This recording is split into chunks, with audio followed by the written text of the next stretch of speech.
Chapter 1. Get to know your students.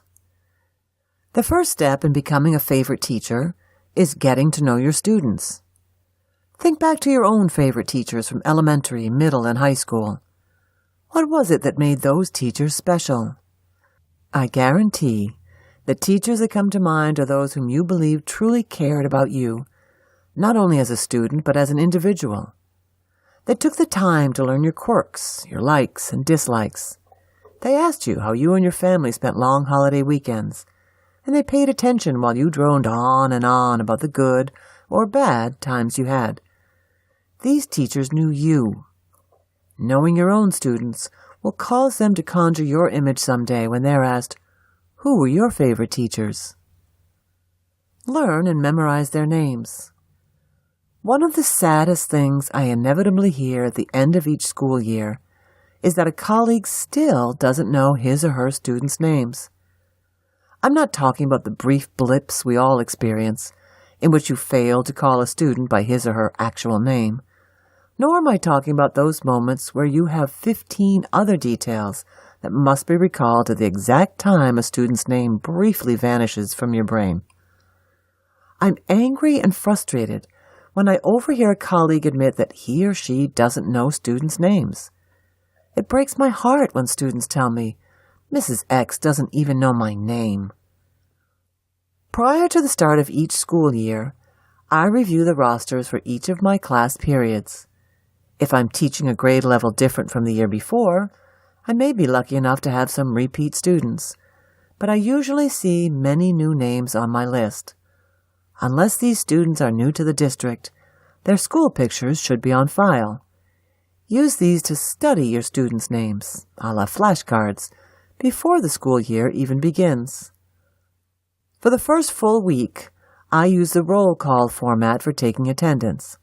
This allows me to both practice pronunciation and match names to faces. Even if you've been studying students' pictures, a lot can change in a year. Younger students especially can have dramatic changes in appearance from year to year.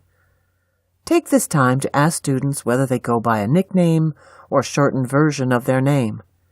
It is important to let your students know right away that you respect and care about their feelings, and communicating the fact that you want to call them by the names they prefer will help start everyone off on a positive note. While memorizing students' names takes less time when you have smaller class sizes and/or work with a single group of students for the entire school day, learning your students' names when you have multiple class periods and larger class sizes is no less important task. Remembering and using a person's name is the simplest way to personalize any conversation and make the person with whom you're speaking feel comfortable in your presence. For your students, this is the first step in demonstrating how much you care, as well as the first step toward earning favorite teacher status. Get to know them personally. Of course, it's not enough to merely know your students' names. You must make the effort to get to know them personally, as individuals.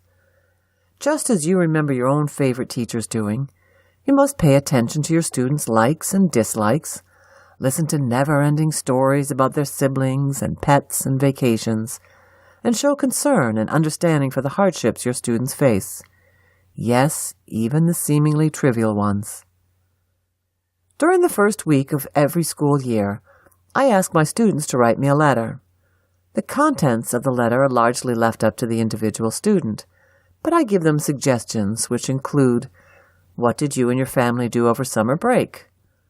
What have been your previous experiences with language arts, or English, reading, writing class? What are your strengths and weaknesses when it comes to reading and writing? What are your favorite ways to learn new things?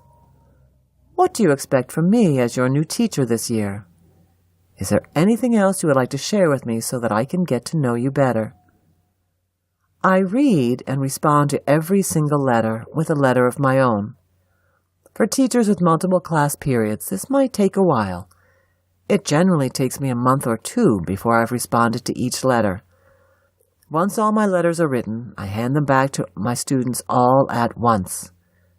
While some students will inevitably think this practice is cheesy, most appreciate the time I take to read and personally respond to what they did over the summer by telling them about my own vacation experiences, describing the way I organize my classroom in language they will understand, connecting with them over their perceived struggles with reading and writing, and reassuring them that I attempt to incorporate a variety of learning styles into my lessons and activities.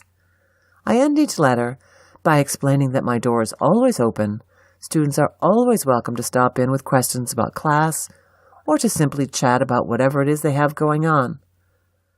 This initial outreach may seem like a lot of extra work, and it is. However, establishing a close connection at the beginning of the school year will save you a lot of time and headache later on. Gaining a foundational understanding of who my students are and where they come from helps me to authenticate interest-based lessons that are memorable and inspire learning and inquiry. Furthermore, asking students to tell me about themselves elicits an immediate sense of importance. In general, people love to talk about themselves, and inviting students to do this will result in you becoming an immediate favorite. The most difficult part of knowing your students is maintaining the strong connections forged at the beginning of the year. Try to connect with every student every day. All teachers know this is a difficult task. The loudest students with the biggest personalities will always be vying for your attention, and more often than not, your eyes and ears will be on those students who command the most of your time and energy. However, it is equally as important to connect with the shy, quiet students. While it is difficult to keep physical track of which students you speak one-on-one with, especially if you're a teacher with multiple class periods and/or larger class sizes, some suggest creating a tally sheet for just this purpose. Make a small mark next to students' names each time you make a connection with them beyond the usual business of handing back graded materials or calling on students to answer questions. This tally system can even be done discreetly using a paper roster. Keeping tallies on your students' interactions will not only remind you to continue to interact with your students on a personal level, but will show you which students you might be inadvertently ignoring. Pay attention to body language. It's now common knowledge that most of human communication is nonverbal. For this reason, it is not only important to listen to what your students say, but also to what they do not say. Younger school-age children and adolescents are especially non-verbally expressive when they are upset, frustrated, ill, tired, etc. Paying attention to students' body language in class, in the hallway, or on the playground can help prevent arguments and fights, avoid medical emergencies, indicate when a student needs reteaching, or reveal when apparent contact is necessary. Beyond these kinds of precautionary implications, however, it is important for the teacher-student relationship to communicate to students that you recognize how they may be feeling before they even have a chance to say it. Anytime I notice a student who is upset, I make an effort to ask if he or she is okay, if he or she needs help.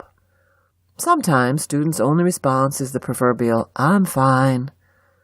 Most of the time, though, students will explain what they're feeling, and I help them if I can.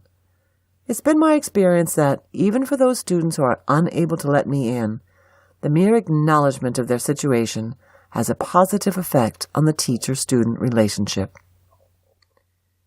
It's okay to hug. I am not a hugger. When I come across a hugger in my personal life, my initial reaction is to cringe and say, "I'm hugging you in spirit," or I let my partner, who is a hugger, take one for the team, as I run in the opposite direction saying, "That's a hug from both of us." However, as many teachers can testify, so many of our students are of the close hugging, not to mention close talking and generally unaware of personal bubbles variety. For this reason, I adapt. I become a hugger for my students. For those students who need to be hugged, your kind touch could be the only one they've had in a week, or even a month. It could be the only hug they can remember. If you've truly gotten to know your students, you will know which students are most in need of your attention and care. Whether you show that care by asking about their weekends, pets, and baseball tournaments, or you give them a hug at the end of each day, your students will thank you for it.